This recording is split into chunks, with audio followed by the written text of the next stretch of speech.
천회그룹의 웅장한 대저택. 그 거대한 그림자 아래 지우는 홀로 웅크리고 있었다. 저택의 주인인 아버지 김석진 회장은 그의 존재조차 모르는 듯했고, 대신 지우의 이모인 최은자는 그를 눈엣 가시처럼 여겼다. 최은자의 방에 걸린 화려한 크리스탈 샹들리에가 내뿜는 빛은 지우가 머무는 다락방의 희미한 백열등과 극명한 대비를 이루었다. 다락방 창문 틈새로 스며드는 찬바람이 그의 마른 몸을 파고들었지만 지우는 익숙한 듯 낡은 이불을 더욱 끌어당겼다. 저택 전체를 감싸는 고독함 속에서 그의 존재는 그림자처럼 흐릿했다. 저녁 식사 시간이 되면 저택의 넓은 식당에서는 최은자와 그녀의 두 자녀 미나와 준호의 웃음소리가 울려 퍼졌다.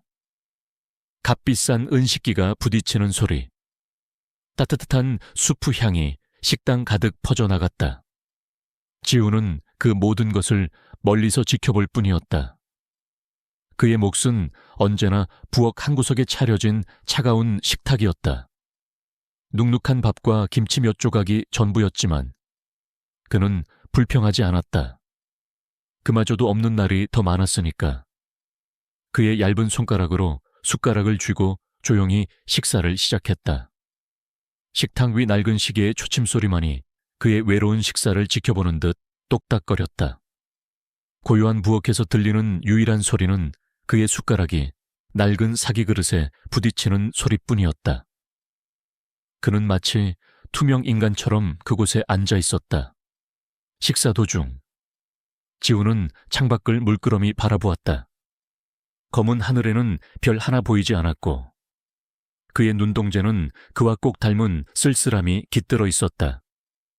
식사가 끝나면 그는 제 몫의 그릇을 설거지하고 남은 음식이 있으면 작은 통에 담아 다락방으로 가져갔다. 며칠을 버텨야 할지도 몰랐기 때문이었다.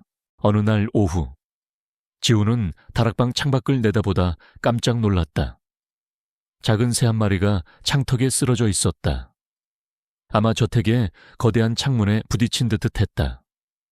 지우는 조심스럽게 창문을 열고 차가운 몸으로 떨고 있는 새를 안아들었다.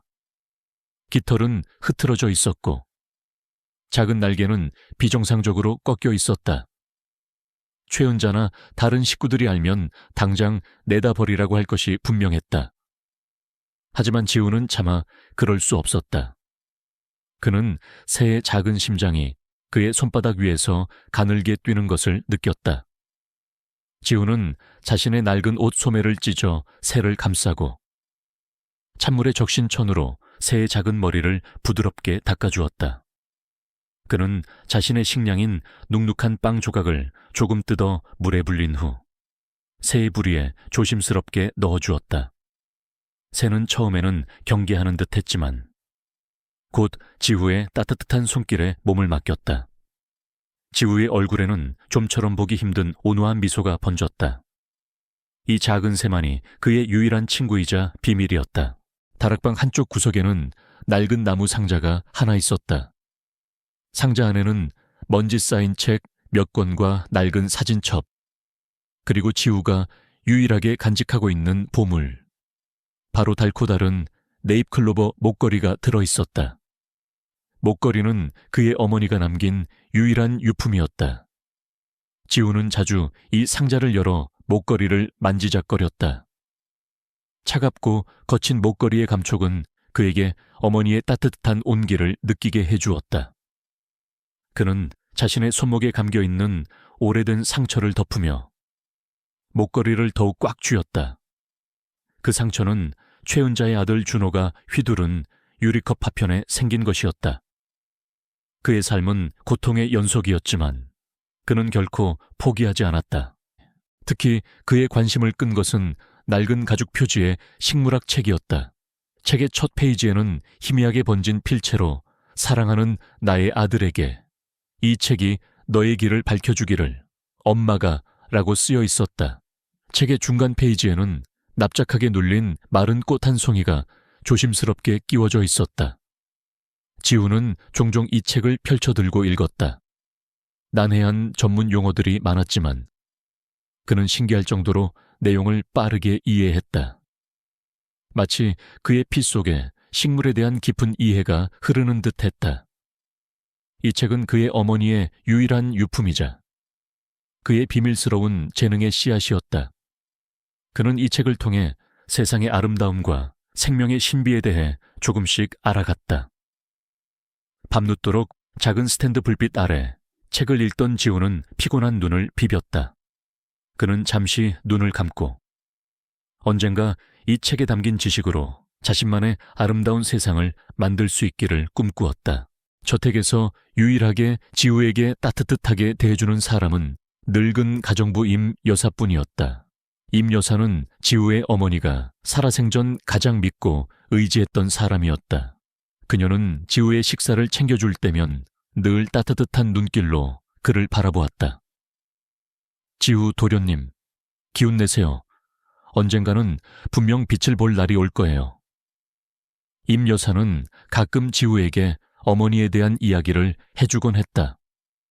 그의 어머니가 얼마나 현명하고 아름다운 사람이었는지, 그리고 얼마나 그를 사랑했는지에 대한 이야기였다. 그때마다 지우의 눈에는 희미한 그리움이 어렸다. 임 여사는 지우가 몰래 식물학 책을 읽는 모습을 보았을 때도 모른 척해 주었다. 오히려 가끔씩 그에게 식물에 관련된 오래된 자료들을 가져다 주기도 했다. 그녀의 눈빛에는 알 수 없는 슬픔과 함께 깊은 연민이 담겨 있었다. 마치 지우의 진짜 정체를 알고 있다는 듯한 눈빛이었다.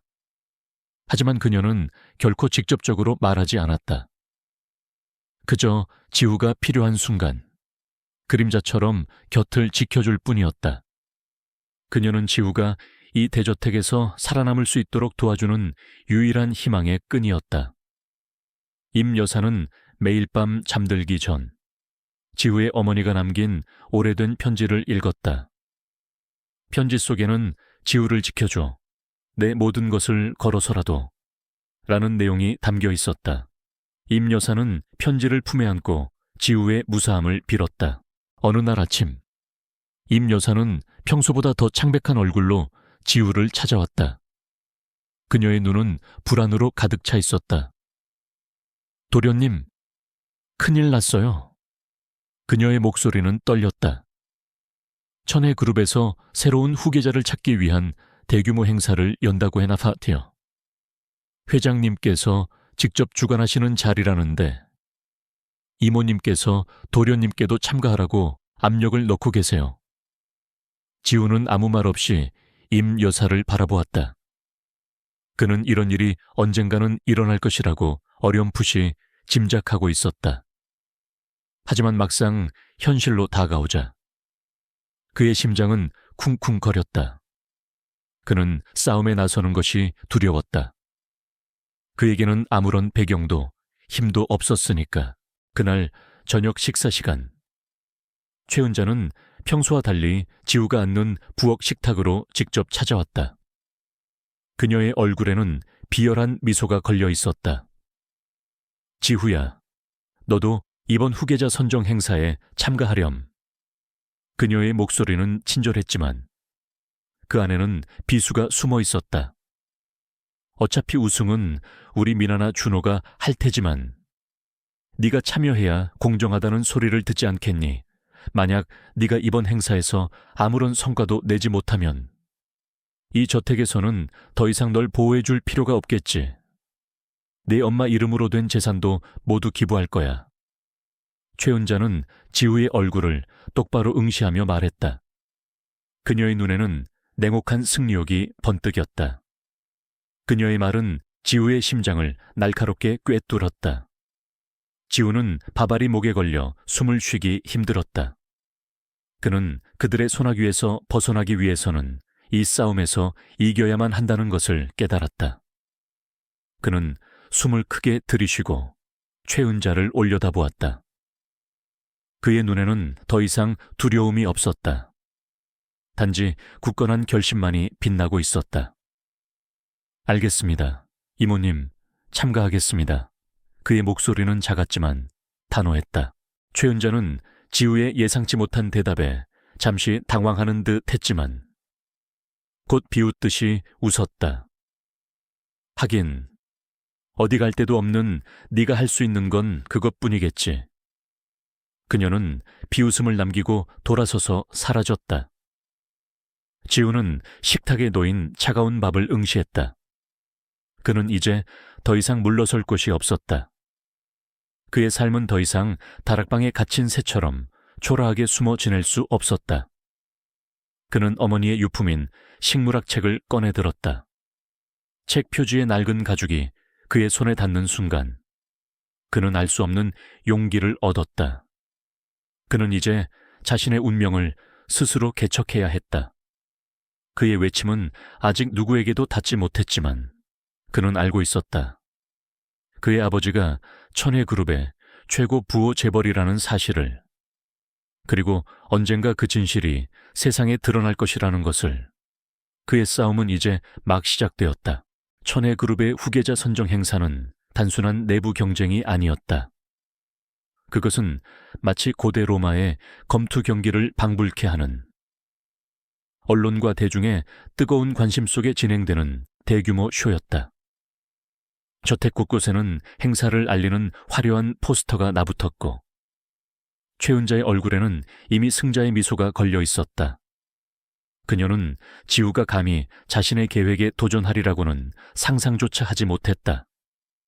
그녀에게 지우는 그저 처리해야 할 귀찮은 짐일 뿐이었다. 최은자는 매일 아침 식탁에서 미나와 준회에게 성공 전략을 주입했다.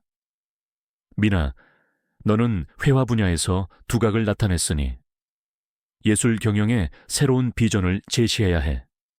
준호, 너는 공학적 지식이 뛰어나니 신기술 접목을 통한 미래 사업 아이템을 발표하도록 해. 그녀의 목소리에는 단호함과 열망이 가득했다.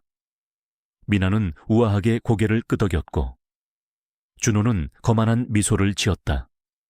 그들은 자신들의 승리를 확신했다. 한편 지우는 다락방에서 홀로 어머니의 식물학 책을 뒤적이며 자신의 전략을 구상했다. 그는 책 속에 난해한 전문 용어들을 밤새도록 연구하며 자신만의 아이디어를 다듬었다. 그의 작은 방에는 낡은 종이와 연필이 굴러다녔고 수많은 스케치와 메모들이 벽을 빼곡히 채웠다. 밤늦도록 이어지는 연구로 그의 눈은 충혈되었지만 그의 정신은 그 어느 때보다 맑고 또렷했다. 며칠 후 임 여사는 지우에게 어머니가 사용했던 오래된 노트북을 몰래 건네주었다. 이모님이 버리라고 하셨는데 제가 몰래 숨겨뒀어요. 아마 도련님께 도움이 될 겁니다. 임 여사의 눈빛에는 지우를 향한 깊은 연민과 함께 미안함이 서려 있었다. 노트북 안에는 어머니가 연구했던 방대한 식물학 자료와 논문, 그리고 미완성된 프로젝트 파일들이 고스란히 담겨 있었다. 지우는 노트북을 통해 어머니의 연구가 얼마나 방대하고 혁신적이었는지 깨달았다. 어머니는 단순히 식물을 사랑한 것이 아니라 식물을 통해 인류의 미래를 바꾸려 했던 진정한 성우자였다. 그는 어머니의 흔적을 따라가며 새로운 아이디어를 얻었다. 지속 가능한 농업, 친환경 에너지, 그리고 생명공학을 결합한 혁신적인 사업 모델이 그의 머릿속에서 구체화되기 시작했다. 후계자 선정 행사의 첫 번째 관문은 사업 아이디어 발표였다. 참가자들은 각자 준비한 아이디어를 프레젠테이션하고 심사위원단의 평가를 받는 방식이었다. 최은자는 지후가 이 관문을 넘지 못할 것이라고 확신했다. 그녀는 이미 심사위원들에게 압력을 넣어 지후에게 불리한 평가를 내리도록 손을 써둔 상태였다. 게다가 그녀의 아들 준호는 지후가 발표에 사용할 노트북에 몰래 바이러스를 심어 놓았다. 발표 당일 저택의 대강당은 사람들로 가득 찼다. 언론인들과 천혜그룹의 주요 임원들이 자리를 메웠고 최은자는 맨 앞줄에 앉아 승리의 미소를 지었다. 지후의 차례가 되었을 때 그는 무대 중앙으로 천천히 걸어 나갔다. 낡고 헐렁한 옷차림은 주변의 화려한 옷차림과는 극명한 대조를 이루었다. 그는 애써 담담한 표정을 지으려 했지만 그의 손은 미세하게 떨리고 있었다. 그가 노트북을 연결하고 화면을 띄우려 하자 갑자기 화면이 시커멓게 변하더니 바이러스 경고창이 깜빡였다. 준호는 회심의 미소를 지었고 최은자는 비웃음을 애써 감추는 듯 고개를 돌렸다. 이런, 설마 준비도 제대로 안 하고 온 건 아니겠지. 미나가 비아냥거렸다. 장내가 술렁이기 시작했다. 심사위원들은 불쾌한 표정을 지었고 최은자는 어머, 어쩌면 좋니? 역시 지우는 이런 자리에는 어울리지 않아. 라며 가식적인 걱정을 내비쳤다. 하지만 지우는 당황하지 않았다. 그는 숨을 크게 들이쉬고 마이크를 잡았다. 죄송합니다. 기술적인 문제가 생긴 것 같습니다. 하지만 제 아이디어는 여기에 있습니다. 그는 들고 있던 낡은 스케치북을 펼쳤다. 그 안에는 그가 밤새도록 그린 수많은 그림과 메모들이 가득했다. 저는 그린 퓨처 프로젝트를 제안합니다. 지우의 목소리는 처음에는 작게 떨렸지만 곧 확신에 찬 목소리로 변했다. 이 프로젝트는 버려지는 농경지를 활용하여 친환경적인 방식으로 식량을 생산하고 그 과정에서 발생하는 부산물로 바이오 에너지를 만드는 순환 경제 시스템입니다. 궁극적으로는 기후 변화에 대응하고 식량난을 해결하며 새로운 일자리를 창출하는 것을 목표로 합니다. 그는 스케치북의 그림들을 하나하나 손가락으로 짚어가며 설명했다. 그의 손가락은 때때로 잉크 자국으로 더럽혀져 있었지만 그의 눈은 열정으로 빛났다. 그는 척박한 땅에서 자라는 강인한 식물들의 그림을 보여주며 그 식물들이 어떻게 오염된 토양을 정화하고 새로운 생명을 싹트이우는지 설명했다. 그는 복잡한 데이터와 통계 대신 직관적이고 설득력 있는 그림과 비유를 사용했다. 마치 그의 어머니가 생명을 다루는 방식처럼. 그의 발표는 생명력으로 가득했다. 초반의 술렁임은 점차 잠잠해졌다. 사람들은 지후의 뜻밖의 발표에 귀를 기울였다. 그의 아이디어는 단순히 사업적인 이익만을 추구하는 것이 아니었다. 그것은 인류와 자연이 공존하는 미래를 그리는 거대한 비전이었다. 그는 식물의 생명력과 회복력, 그리고 인간의 지혜가 결합될 때 어떤 기적이 일어날 수 있는지를 생생하게 보여주었다. 그의 발표는 논리적이었을 뿐만 아니라 깊은 감동을 주었다. 무대 옆 심사위원석에 앉아있던 강민주는 지후를 응시했다. 그는 천혜그룹의 법률고문인 강 변호사의 아들이자 이번 행사의 실질적인 관찰자였다. 민주는 처음에는 지후를 비웃었지만 그의 발표를 들을수록 표정이 점점 진지해졌다. 지후의 아이디어는 기발하고 혁신적이었으며 무엇보다 진정성이 느껴졌다. 민주는 평소 사업가의 냉철한 시각으로 모든 것을 판단하는 사람이었지만 지후의 발표는 그의 마음을 움직였다. 저 아이는 뭔가 다르다. 민주는 속으로 중얼거렸다. 최은자와 그녀의 자녀들은 자신들의 계획이 틀어지는 것을 보고 경악했다. 특히 준호는 자신이 심어놓은 바이러스에도 불구하고 지우가 완벽하게 발표를 해내는 모습에 입을 다물지 못했다. 그들의 얼굴에는 당혹감과 함께 끓어오르는 질투심이 선명하게 드러났다. 발표가 끝났다. 강당 안에는 잠시 정적이 흘렀다. 그리고 이내 우레와 같은 박수갈채가 터져 나왔다. 지우는 어리둥절한 표정으로 박수를 받는 자신을 믿지 못하는 듯 서 있었다. 심사위원장인 김 이사는 지후에게 다가와 그의 손을 잡았다.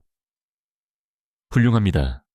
김지우 군, 이토록 진정성 있고 혁신적인 아이디어는 처음입니다. 당신의 용기와 재능에 깊은 감명을 받았습니다. 하지만 최은자는 달랐다.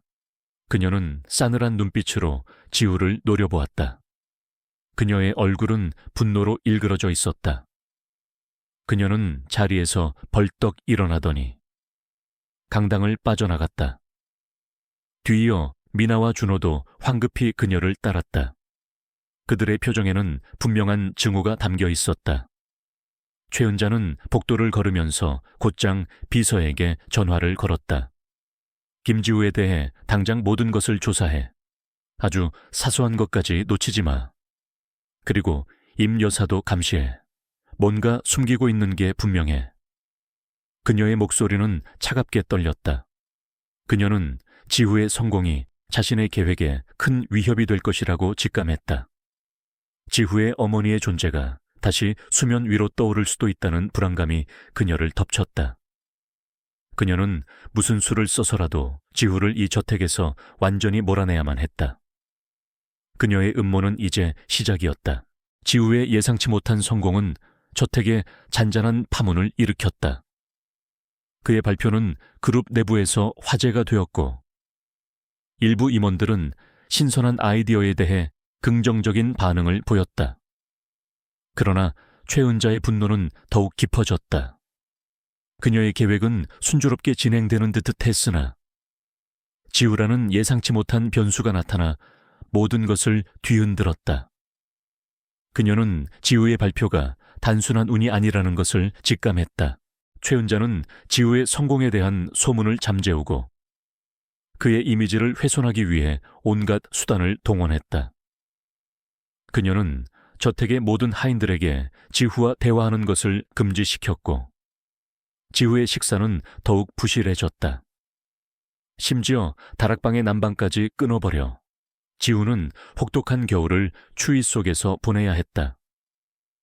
그녀는 언론의 지후가 고아 출신이며 그의 어머니는 정신병으로 죽었다는 거짓 정보를 흘렸다. 천혜그룹의 후계자는 완벽한 혈통과 명예를 지녀야 한다는 논리를 내세워 지후를 고립시키려 했다. 그녀의 교활한 속삭임은 마치 독사처럼 저택 곳곳에 퍼져나갔다. 하지만 최은자의 음모는 지후의 뒤에 숨겨진 진실을 감추지는 못했다.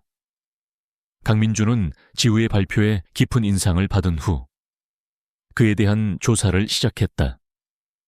그의 아버지인 강 변호사는 김석진 회장의 오랜 법률 고문이자 절친한 친구였기에 민주는 그룹의 내부 사정에 밝았다. 민주는 지후의 어머니가 그룹의 중요한 연구원이었다는 사실과 그녀가 신비한 사고로 사망했다는 기록을 발견했다. 공식적으로는 사고였지만 뭔가 석연치 않은 점이 많았다. 민주는 직감적으로 이 모든 것이 지후의 어머니와 관련이 있음을 깨달았다. 그는 지후의 발표에서 느꼈던 강한 기시감을 떨칠 수 없었다. 지후의 아이디어는 그의 어머니의 미완성 연구와 놀랍도록 일치했다. 민주는 지후에게 알리지 않은 채 조용히 진실을 파헤치기 시작했다. 후계자 선정 행사의 두 번째 관문은 위기관리 능력 평가였다. 참가자들은 예상치 못한 문제 상황에 직면했을 때 얼마나 침착하고 현명하게 대처하는지 평가받는 자리였다. 최은자는 이 관문을 통해 지후를 완전히 무너뜨릴 계획을 세웠다. 평가 당일, 행사는 천혜그룹이 소유한 대규모 농장에서 진행되었다. 농장 한쪽에는 특별히 조성된 비닐하우스가 있었는데 그곳에는 그룹의 중요한 연구 프로젝트인 신품종 장미가 자라고 있었다. 이 장미는 아름다운 색과 향기뿐만 아니라 뛰어난 약용 효과를 지녀 그룹의 차세대 핵심 사업으로 주목받는 품종이었다. 최은자는 이 비닐하우스에서 지후가 평가를 받도록 계획했다. 비닐하우스는 최첨단 시설을 갖추고 있었지만 최은자는 몰래 내부 시스템에 오류를 심어두었다. 지후의 평가가 시작되자마자 비닐하우스의 온도 조절 시스템이 오작동을 일으켰고 온실 내 온도가 급격히 상승하기 시작했다. 동시에 스프링클러가 고장나 물 공급이 중단되었다. 비닐하우스 안의 장미들은 순식간에 시들기 시작했고 잎사귀는 축 늘어져 생기를 잃어갔다.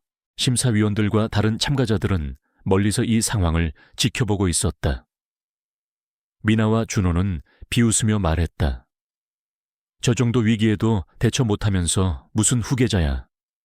최은자는 만족스러운 미소를 지었다.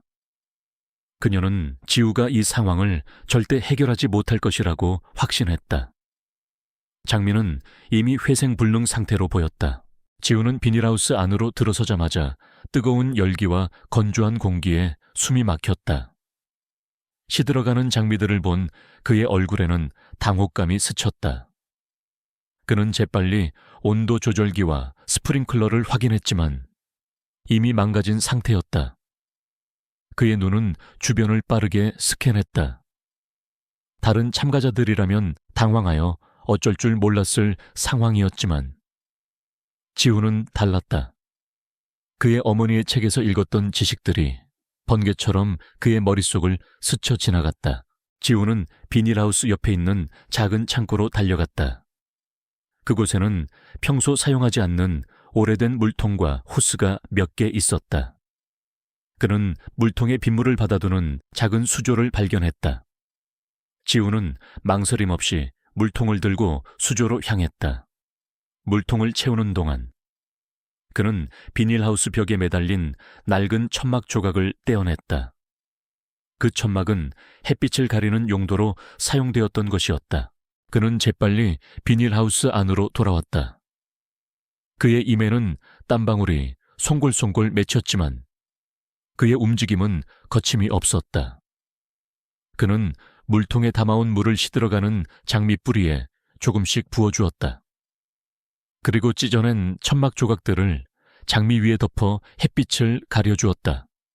물을 주고 햇빛을 가려주는 단순한 행동이었지만 그의 손길은 마치 오랜 시간 식물과 함께 해온 전문가의 그것 같았다. 그는 장미의 잎사귀를 만지며 마치 식물과 대화하는 듯 조용히 속삭였다. 그의 눈빛은 깊은 연민과 이해로 가득했다.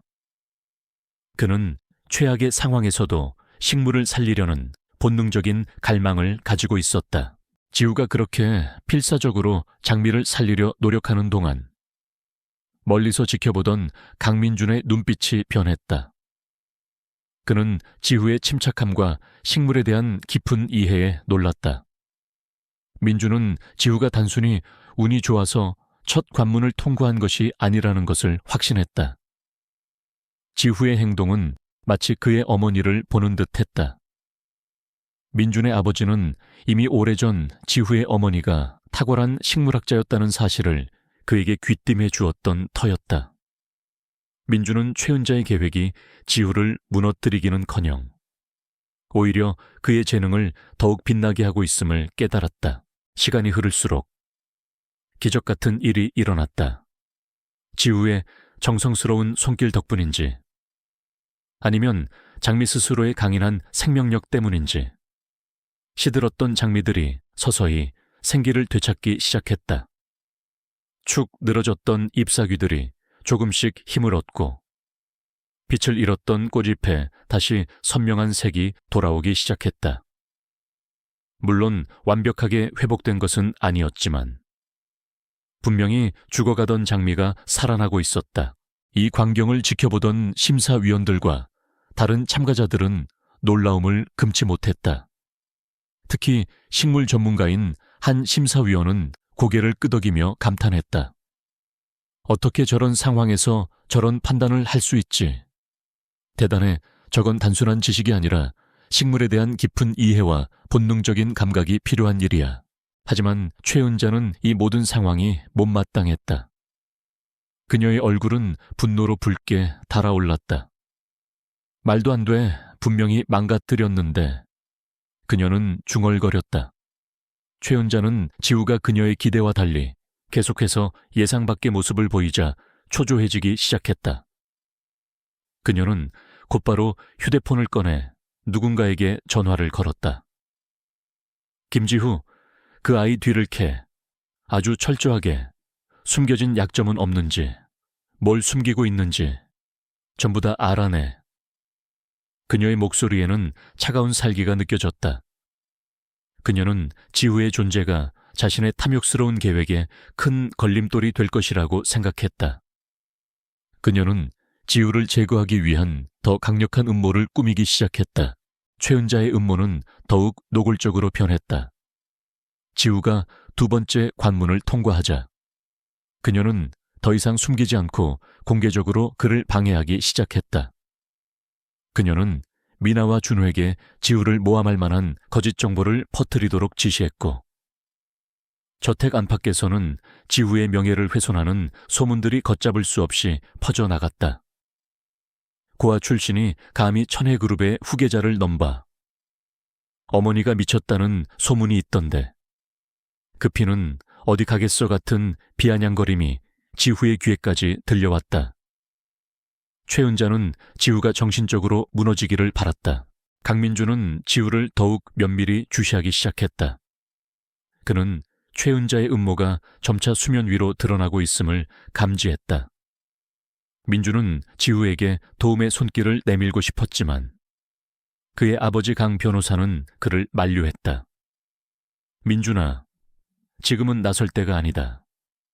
김 회장님이 직접 나서기 전까지는 섣불리 움직이지 마라. 자칫하면 우리가 역으로 당할 수 있어.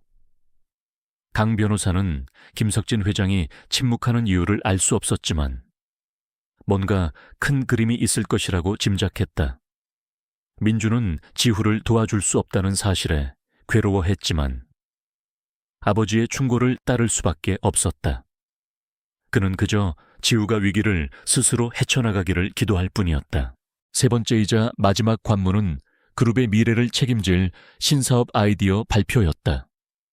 이번 평가는 천혜그룹의 창립 기념 행사와 함께 진행될 예정이었고, 김석진 회장이 직접 참석하여 모든 것을 지켜볼 것이라고 발표되었다. 이는 명백히 지후에게 주어진 마지막 기회이자 동시에 최은자에게는 지우를 완전히 제거할 수 있는 절호의 기회였다. 최은자는 승리를 확신했다.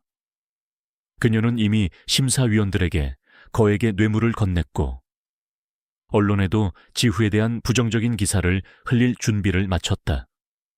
그녀는 지우가 이번에 반드시 실패하도록 모든 것을 조작해 두었다. 발표 당일, 장소는 천혜그룹 본사 1층에 위치한 대강당이었다. 대강당은 마치 원형 경기장처럼 웅장했으며 중앙 무대는 돋보이는 원형 디자인으로 시선을 사로잡았다. 이곳은 김석진 회장이 그룹의 중요한 발표를 할 때마다 사용하던 상징적인 장소였다. 천혜그룹의 역사와 미래가 교차하는 곳이기도 했다. 수많은 언론인들과 그룹 임원들, 그리고 외부 귀빈들이 자리를 가득 메웠다. 최은자는 맨 앞줄 중앙에 앉아 여유로운 미소를 띠고 있었다. 그녀의 옆에는 명품 정장을 차려입은 미나와 준호가 자신감 넘치는 표정으로 앉아 있었다. 지후의 차례가 되었다. 그는 무대 중앙으로 천천히 걸어 나갔다. 그의 낡은 옷은 여전히 그와 어울리지 않는 듯 보였지만 그의 눈빛은 흔들림이 없었다.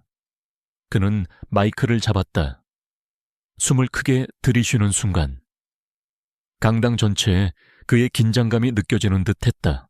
저는 생명의 씨앗 프로젝트를 제안합니다. 지후의 목소리는 조용했지만 강당 전체에 울려 퍼졌다. 이 프로젝트는 단순히 새로운 사업 아이템이 아닙니다. 이것은 인류의 미래를 위한 해답이자 천혜그룹의 진정한 가치를 실현할 수 있는 길이라고 생각합니다. 그는 준비해온 프레젠테이션 자료를 화면에 띄웠다. 하지만 화면에는 아무것도 나타나지 않았다. 최은자가 몰래 조작한 것이 분명했다. 최은자는 뒤에 앉은 준호를 보며 회심의 미소를 지었다. 준호는 만족스러운 표정으로 고개를 끄덕였다.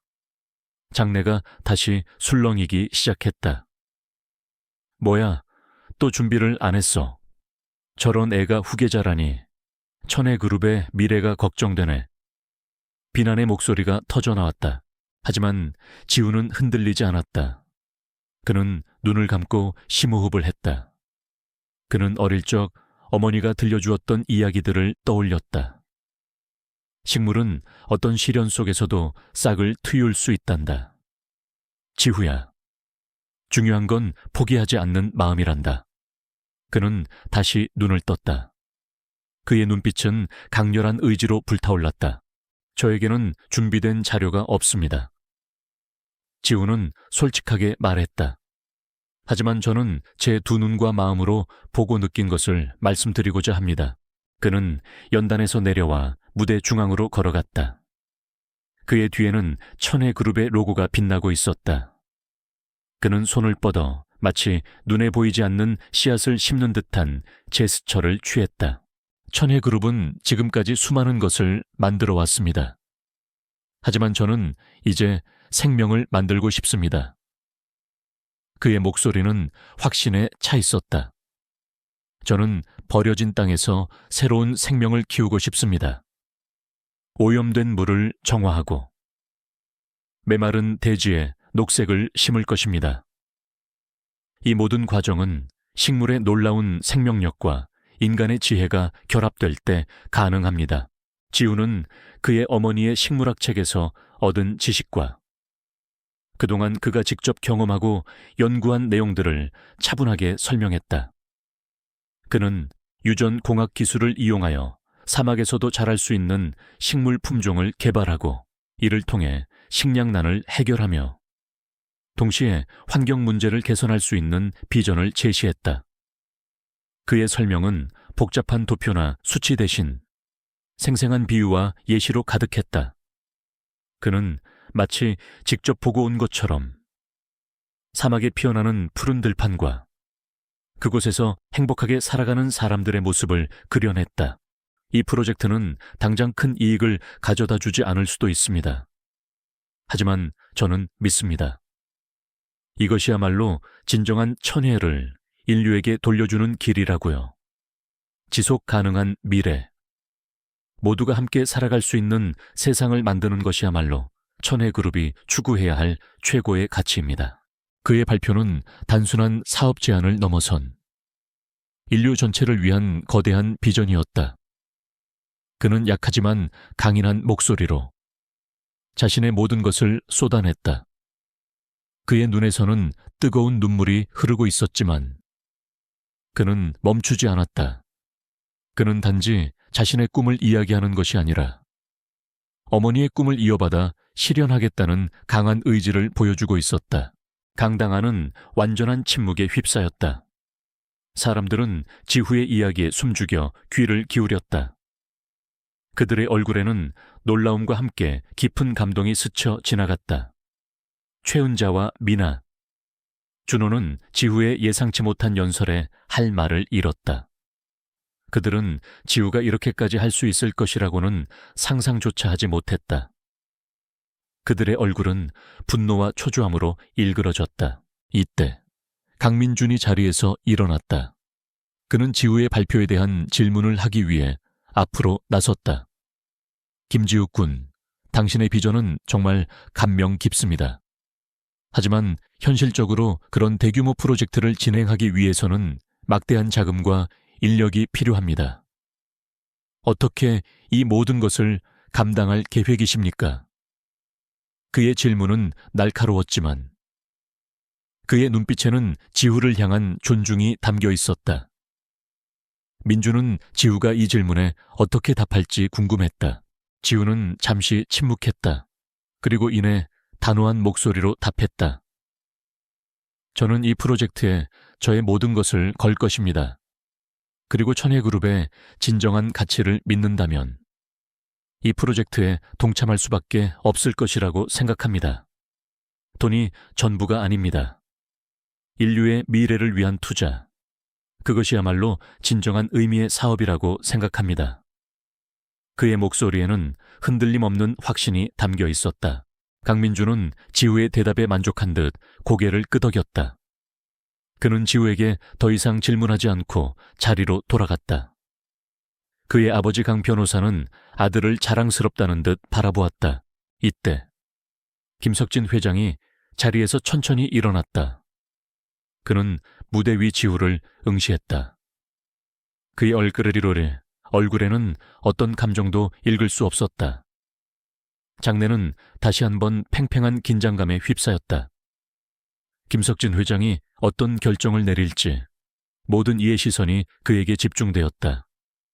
지우는 그의 아버지가 자신을 알아볼지, 그리고 자신을 아들로 인정할지 알 수 없었다. 그는 그저 그의 눈빛 속에서 작은 희망의 불씨를 찾으려 애썼다. 그의 심장은 격렬하게 뛰었지만 그의 표정은 고요했다. 그는 자신의 운명이 결정될 순간을 기다리고 있었다. 김석진 회장이 자리에서 일어선 순간 강당 안의 모든 시선은 그에게로 쏠렸다. 공기는 팽팽한 긴장감으로 가득 찼다. 지우는 자신의 심장 소리가 귓가를 때리는 것을 느꼈다. 그의 아버지는 어떤 표정도 짓지 않았다. 그저 무대 위 아들을 뚫어지라 응시할 뿐이었다. 그 시선 속에서 지우는 아버지의 분노도 실망도 아니면 희미한 연민조차 읽을 수 없었다. 침묵은 지우를 더욱 옥죄어왔다. 최은자는 회심의 미소를 지었다. 그녀는 김석진 회장이 지후에게 어떤 냉정한 말을 퍼부을지 기대했다. 분명히 후계자 자격 박탈과 함께 저택에서 영원히 추방될 것이라고 확신했다. 미나와 준호 역시 승리를 눈앞에 둔 듯 거만하게 입꼬리를 올렸다. 강민주는 안절부절 못하며 김석진 회장의 다음 행동을 지켜보고 있었다. 그의 아버지 강 변호사는 굳은 표정으로 아들을 제지하며 어떤 말도 하지 못하게 막았다. 김석진 회장은 천천히 무대로 걸어 올라왔다. 그의 발걸음은 묵직했고 그의 존재감은 강당 전체를 압도했다. 지우는 본능적으로 한 걸음 물러섰다. 회장은 지우의 앞에 섰다. 그리고 그의 눈을 똑바로 응시했다. 마치 그의 영혼 깊은 곳까지 꿰뚫어 보려는 듯한 시선이었다. 지후. 김석진 회장의 목소리는 낮고 굵었다. 처음으로 그를 이름으로 부르는 소리였다. 너의 발표는 매우 인상 깊었다. 강당 안에는 술렁임이 일었다. 모두가 예상치 못한 반응이었다. 최은자의 얼굴에서 미소가 사라졌다. 그녀의 눈은 혼란으로 흔들렸다. 하지만 김석진 회장은 말을 이었다. 천혜그룹의 후계자는 단순히 아이디어만으로 되는 것이 아니다. 증명해야 한다. 너의 아이디어가 얼마나 현실성이 있는지, 그리고 네가 얼마나 그룹을 이끌어갈 능력이 있는지를. 그는 잠시 말을 멈추더니 손짓으로 비서에게 무언가를 지시했다. 비서가 황급히 무대 중앙으로 커다란 화분 하나를 가져왔다. 화분 속에는 뿌리부터 줄기까지 완전히 말라버린 죽은 듯한 작은 나무 한 그루가 심어져 있었다. 잎사귀는 갈색으로 변색되어 바스락거렸고 가지는 앙상하게 말라 있었다. 이 나무는 천혜그룹이 30년 전 처음 심었던 기념수다. 하지만 몇 년 전부터 원인을 알 수 없는 병으로 시들어가고 있다. 김석진 회장은 나무를 가리켰다. 수많은 전문가들이 달려들었지만 아무도 이 나무를 살려내지 못했다. 나는 네가 말한 생명의 씨앗이 진정으로 어떤 의미인지 이 자리에서 직접 보여주기를 원한다. 이 나무를 살려낼 수 있다면 네가 말한 비전이 허황된 꿈이 아니라는 것을 증명할 수 있을 것이다. 강당은 다시 침묵에 잠겼다. 모두가 김석진 회장의 예상치 못한 제안에 놀라움을 금치 못했다. 이 죽어가는 나무를 살려내는 것은 불가능에 가까운 일이었다. 최은자의 얼굴에는 다시금 비열한 미소가 떠올랐다. 그녀는 지우가 절대 이 도전을 성공시키지 못할 것이라고 확신했다. 그녀는 이미 이 나무가 특정 독성 물질에 오염되어 회생불능 상태라는 것을 알고 있었다. 그것은 그녀가 지우를 제거하기 위해 몰래 준비해둔 최후의 카드였다. 지우는 죽어가는 나무를 바라보았다. 그의 심장이 불안하게 뛰었다.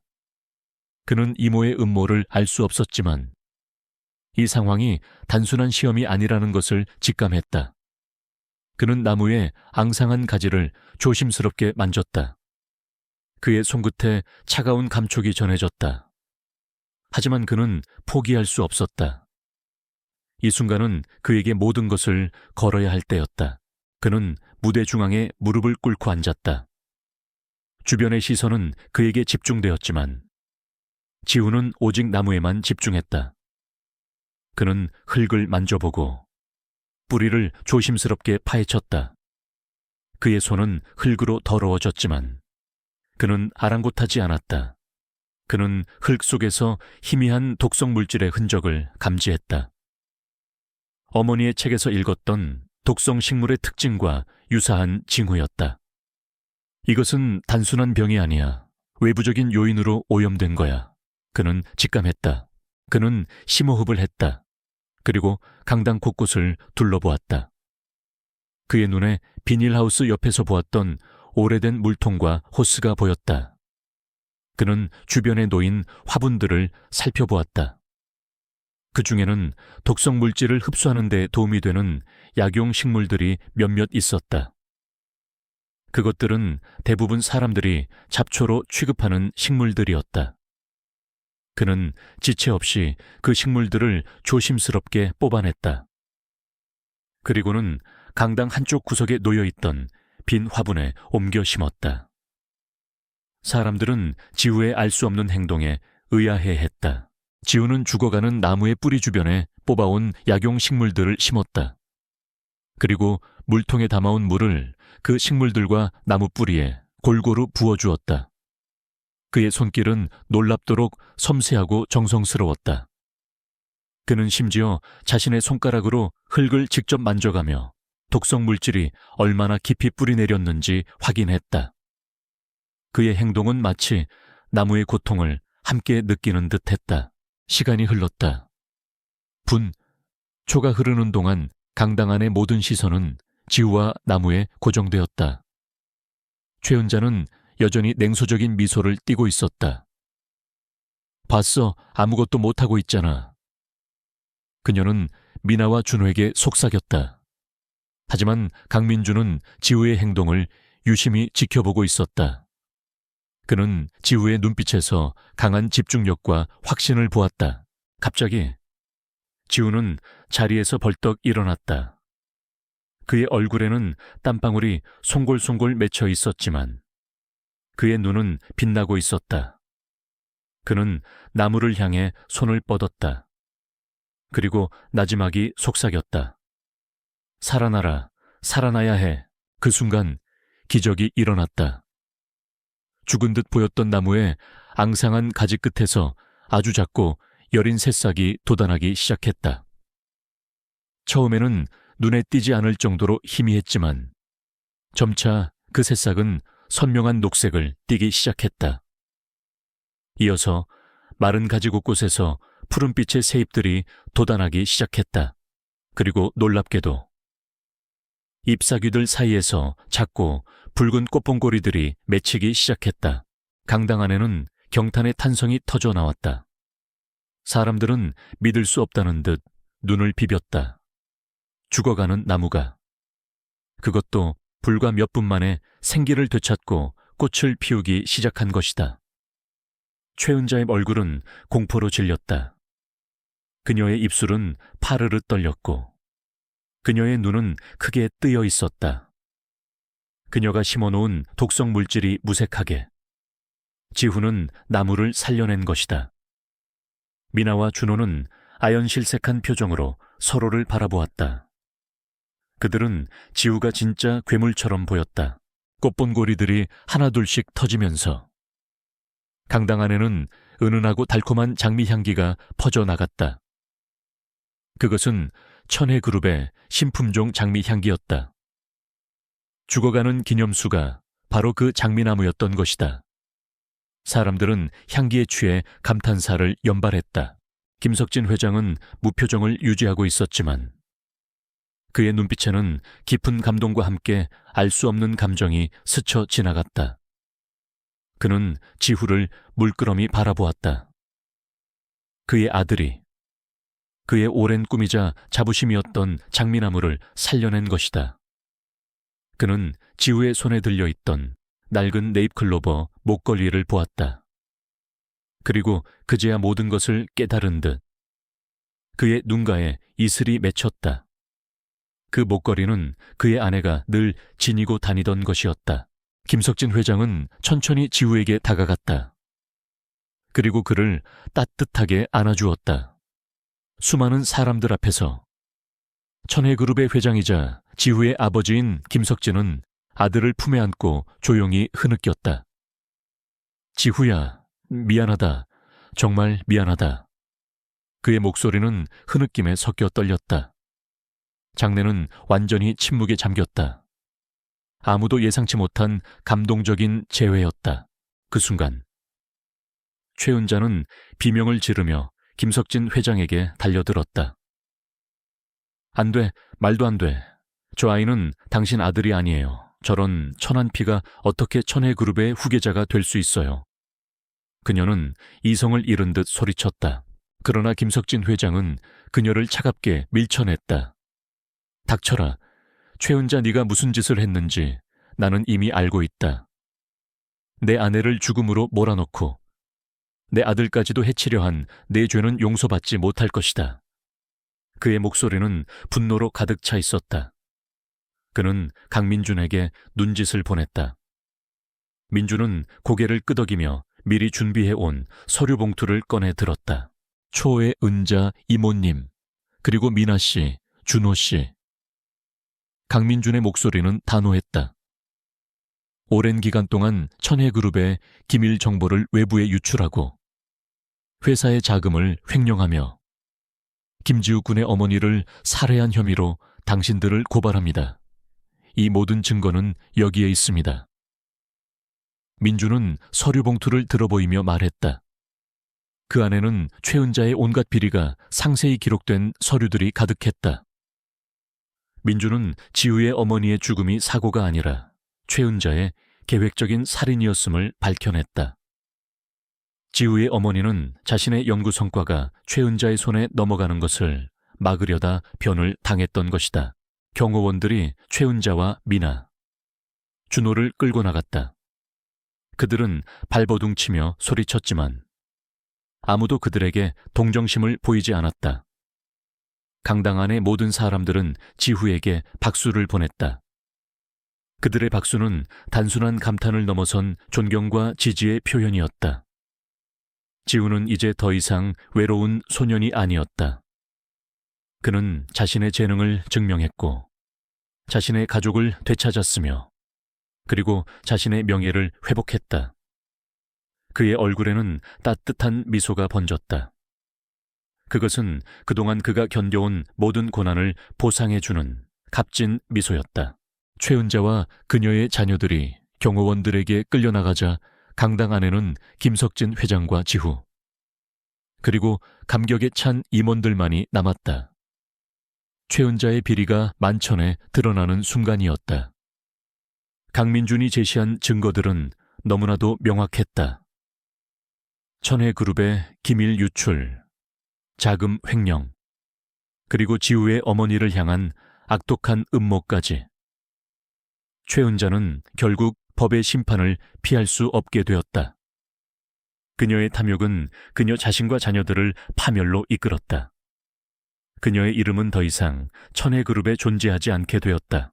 김석진 회장은 지우의 손을 꼭 잡고 무대 중앙에 섰다.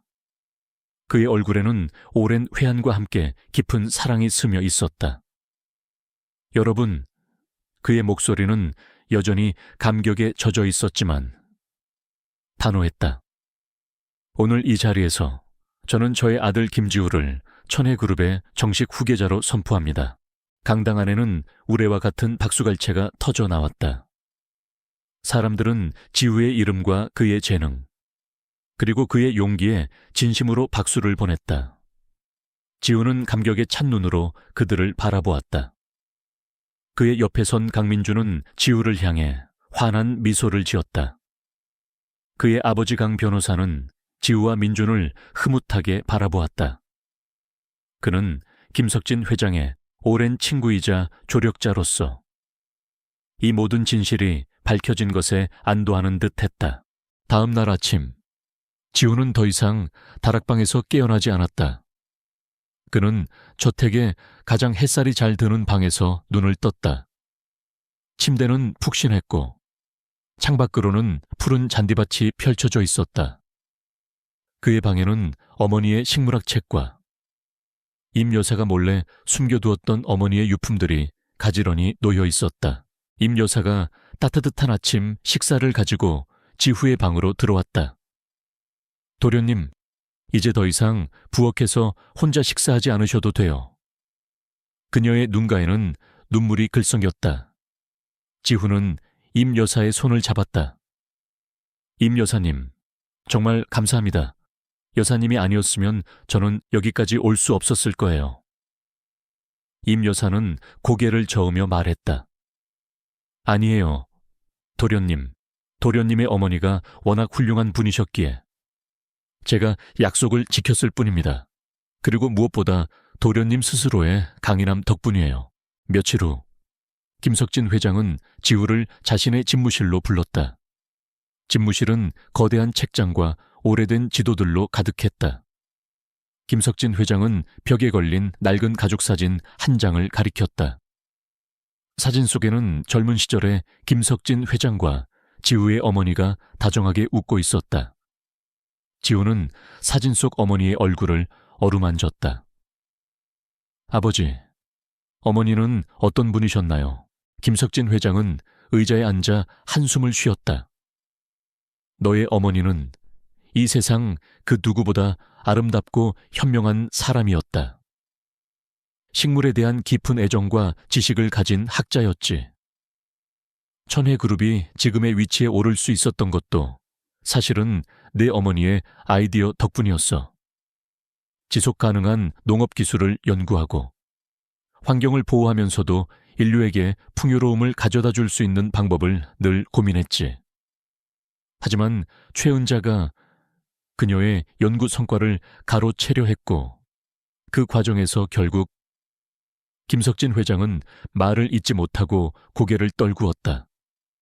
그의 어깨가 미세하게 떨렸다. 저는 아버지를 원망하지 않습니다. 지우는 아버지의 손을 잡았다. 저에게는 이제 아버지가 계시잖아요. 어머니의 꿈을 제가 이어서 실현할게요. 아버지가 지켜봐 주세요. 김석진 회장은 지우의 손을 꽉 잡았다. 그래, 지우야. 이제 네가 천혜그룹의 새로운 미래를 만들어 가야 한다. 네 어머니의 생명의 씨앗 프로젝트를 이어서 완성시켜다오. 나는 너를 전적으로 지지할 것이다. 이후 지우는 천혜그룹의 정식 후계자로서 바쁜 나날을 보냈다. 그는 곧바로 생명의 씨앗 프로젝트를 시작했다. 그의 어머니가 남긴 방대한 연구 자료와 김석진 회장의 전폭적인 지지, 그리고 강민준의 법률적 조언이 더해져 프로젝트는 빠르게 진행되었다. 지우는 그룹의 최고 전문가들과 함께 사막에서도 자랄 수 있는 식물 품종을 개발하고 오염된 토양을 정화하는 기술을 연구했다. 처음에 지우를 무시했던 그룹의 임원들은 그의 진정성과 뛰어난 재능에 감탄하며 점차 그를 따랐다. 특히 강민주는 지우의 가장 든든한 조력자가 되어주었다. 그는 법률적인 문제뿐만 아니라 지우의 사업 아이디어를 구체화하고 현실화하는 데 큰 도움을 주었다. 지우야, 네가 생각하는 것보다 이 프로젝트의 파급력은 엄청날 거야. 우리는 단순히 식량을 생산하는 것을 넘어 새로운 세상을 만들고 있는 거야. 민주는 지우의 열정을 누구보다 이해하고 지지했다. 지우는 자신의 과거를 숨기지 않았다. 그는 오히려 자신의 경험을 통해 얻은 교훈을 사람들과 나누었다. 저는 한때 세상에서 가장 외로운 아이였습니다. 하지만 저는 포기하지 않았습니다. 여러분도 어떤 어려움에 처하더라도 희망을 잃지 마세요. 우리 안에는 위대한 가능성이 숨겨져 있습니다. 그의 말은 많은 사람들에게 감동과 용기를 주었다. 그는 더 이상 구박받던 소년이 아니었다. 그는 천혜그룹의 새로운 리더이자 인류의 미래를 책임질 비전을 가진 젊은 지도자로 성장하고 있었다. 2년 후 천혜그룹의 본사가 위치한 서울 시내에는 거대한 유리 온실이 우뚝 솟아 있었다. 그 온실의 이름은 생명의 씨앗 연구센터였다. 지우는 이제 22살의 청년이 되어 있었다. 그는 더 이상 낡은 옷을 입고 다락방에 숨어 지내던 소년이 아니었다. 그의 눈빛은 지혜와 확신으로 빛났고 그의 어깨에는 천혜그룹의 미래를 짊어진 책임감이 느껴졌다. 생명의 씨앗 연구센터는 지후의 지휘 아래 세계 최고 수준의 농업생명공학 연구기관으로 성장했다. 센터는 사막에서도 자랄 수 있는 내한성 작물, 염분에도 강한 해안 식물, 그리고 오염된 토양을 정화하는 특별한 미생물을 연구하고 개발하는 데 성공했다. 이 모든 기술은 지후의 어머니가 남긴 미완성 연구와 지후의 독창적인 아이디어가 결합되어 이루어진 성과였다. 어느 날, 지후는 아프리카의 황무지에서 돌아온 비행기에서 내렸다. 그의 얼굴은 햇볕에 그을려 있었지만 그의 표정은 밝았다. 아프리카의 그 넓은 땅에 그의 생명의 씨앗 프로젝트가 성공적으로 뿌리내리고 있었다. 버려진 땅에서 푸른 싹이 돋아나고 그곳에서 자란 작물들이 굶주린 이들의 배를 채우는 기적이 일어나고 있었다. 수많은 현지인들이 그에게 감사 인사를 전하며 행복하게 웃었다. 그들은 더 이상 굶주리지 않아도 된다는 희망에 차 있었다. 지우는 돌아오자마자 곧바로 생명의 씨앗 연구센터의 개관식 준비에 착수했다. 개관식은 단순한 행사가 아니었다. 그것은 인류의 미래에 대한 희망을 선포하는 자리이자 지후의 어머니의 꿈이 실현되는 순간이었다. 전 세계의 식물학자, 환경운동가, 언론인들이 서울로 모여들었다. 개관식 당일, 연구센터의 거대한 유리 온실 앞에는 수많은 인파가 모였다. 김석진 회장은 아들을 자랑스러운 눈빛으로 바라보았다. 그의 얼굴에는 오랜만에 진정한 행복이 깃들어 있었다. 임 여사는 눈물을 글썽이며 지후를 지켜보고 있었다. 그녀의 오랜 염원이 드디어 이루어지는 순간이었다. 강민주는 지우의 옆에 서서 그를 든든하게 지지했다. 그는 이제 천혜그룹의 법률 고문이자 지우의 가장 친한 친구가 되어 있었다. 지우는 연단에 올라섰다. 그의 목소리는 차분했지만 단호했다. 2년 전 저는 이곳에서 생명의 씨앗 프로젝트를 제안했습니다. 그리고 오늘 우리는 그 씨앗이 어떻게 열매를 맺었는지 여러분께 보여드리게 되어 영광입니다. 그는 센터에서 개발된 새로운 품종의 곡물과 채소를 전시하며 설명했다. 이 작물들은 메마른 땅에서도 풍요롭게 자라며 기후변화에 강합니다. 우리는 이제 전 세계의 식량난을 해결하고 환경을 보호하며 새로운 일자리를 창출할 수 있게 되었습니다. 이것은 천혜그룹만의 성공이 아닙니다. 이것은 인류 모두의 성공입니다. 그는 말을 이었다.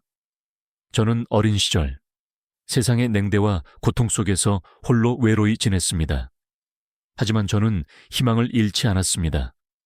저의 어머니가 남겨주신 지혜와 저를 믿어준 분들의 사랑 덕분에 저는 다시 일어설 수 있었습니다. 저는 이제 이 기술을 전 세계에 도움이 필요한 곳에 나눌 것입니다. 지구의 모든 생명이 조화롭게 살아갈 수 있도록 저는 저의 모든 것을 바칠 것입니다. 지후의 연설은 모든 이들에게 깊은 감동을 주었다. 강당 안에는 뜨거운 박수갈채가 터져 나왔다. 그의 말은 단순한 비즈니스 목표를 넘어선 인류애와 환경보호에 대한 강력한 메시지였다. 개관식이 끝난 후 지우는 임 여사와 함께 연구센터의 가장 안쪽에 있는 작은 온실로 향했다. 그곳에는 지우의 어머니가 생전에 가장 아꼈던, 그리고 지우가 살려냈던 그 기념수가 심어져 있었다. 나무는 이제 울창하게 자라나 푸른 잎사귀를 들이우고 있었다.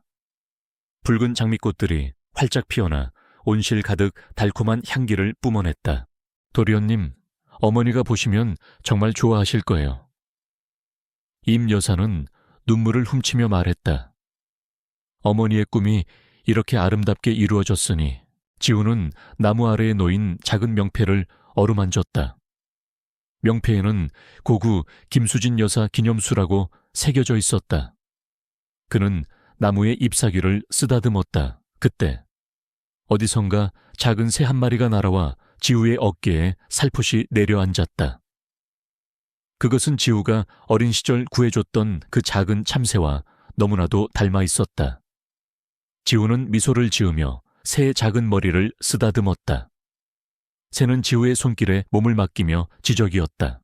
지우는 온실 유리창 너머로 펼쳐진 푸른 하늘을 올려다보았다.